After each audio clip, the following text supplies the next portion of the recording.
Well, it's that time of the year. 100 horror films in 31 days. So I've done it 2 years in a row, and I hope to do it again this year.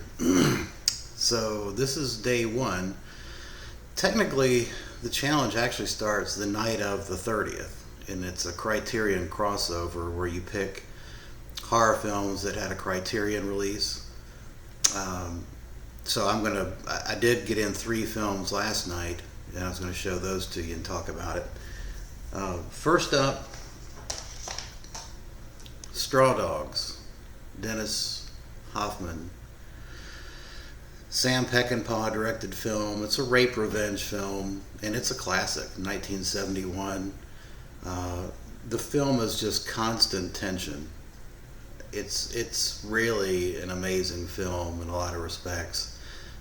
Dustin Hoffman plays this nerdy mathematician who decides, for what we find out, he's kind of escaping his current reality, leaves America and goes to England with his English girlfriend played by Susan George.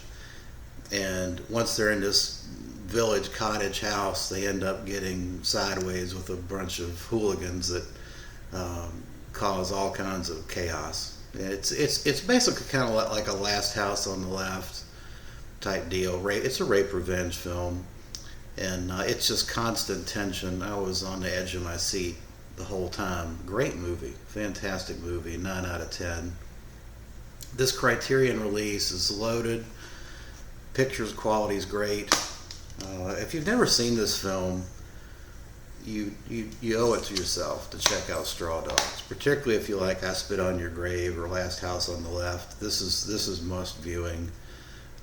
Interesting background of the film. Sam Peckinpah, a lot of different things on this, but basically he got in a drunk and all-nighter and got pneumonia and almost couldn't finish the film. Also, Dennis Hoffman really didn't want to do this. He did it for the money, apparently. He doesn't like horror films or violent films like this, and this is supremely violent, tension-filled. Also, Dustin Hoffman had an issue with Susan George. He thought that she was too Lolita-looking for his wife in the film, but I thought she did a great job. Susan George was a kind of a late 60s, early 70s blonde bombshell, dirty blonde bombshell. She did a good job on this. One other interesting, funny tidbit: there's a scene where Dustin Hoffman goes into a pub and he gets a reaction from the hooligan gang, and Peckinpah didn't like the reaction, so he made Dustin Hoffman take off all his clothes and enter the pub, and then he got the reaction he was looking for from the other actors. That's pretty funny. 9 out of 10, great stuff. I'll check out the special features after October, obviously. Next up is a Code Red release, Love Me Deadly, starring Lyle Wagner. Now, Lyle Wagner was really a TV star. He was in Carol Burnett's show, and I think he was in Wonder Woman. He walks around this film with an ascot on. He looks completely out of place. And the film feels like a TV film, particularly with his presence. But it had a theatrical release, and it's pretty graphic. It's a graphic, brutal film. This is necrophilia before necromantic, and it doesn't pull too many punches. I was pretty impressed with it. I give it a 7 out of 10. Code Red release looks great. Highly recommended. I thought this was a great film. I really enjoyed it. The lead actress in this had a few acting credits to her name. She also was in Beast of Yellow Night, which is a Sam Sherman Filipino film.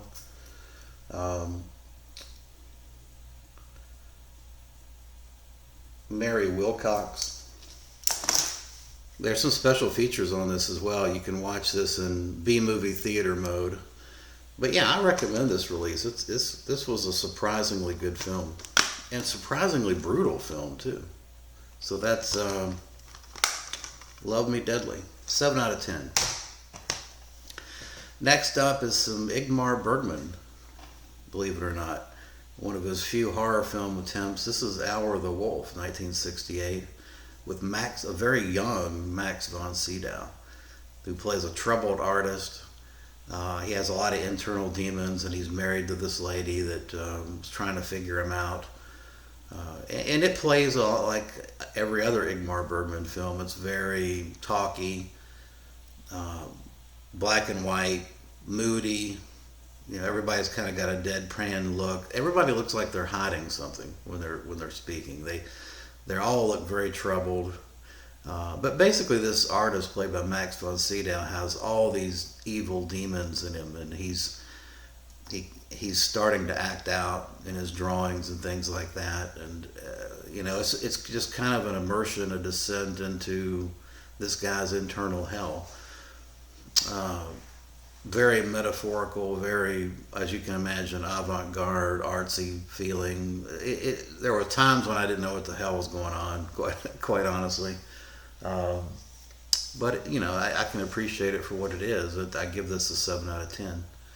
This has a commentary track and a number of special features, and it's also going to be on the Ingmar Bergman Criterion box set release that's coming out shortly. So, yeah, three really more than decent, excellent watches to kick off the 100 horror films in 31 days. So, I try to hit it hard early on because I know ultimately in 30 days I'm gonna slow up. I know I got some stuff going on next weekend that's probably gonna limit my viewing. So, try to hit it hard and start, get as many watches as I can in so I can get ahead of the game. At any rate, that will do it for day one. Well, the preliminary day one, I guess. And I will be back for the actual day one shortly. Thanks for watching.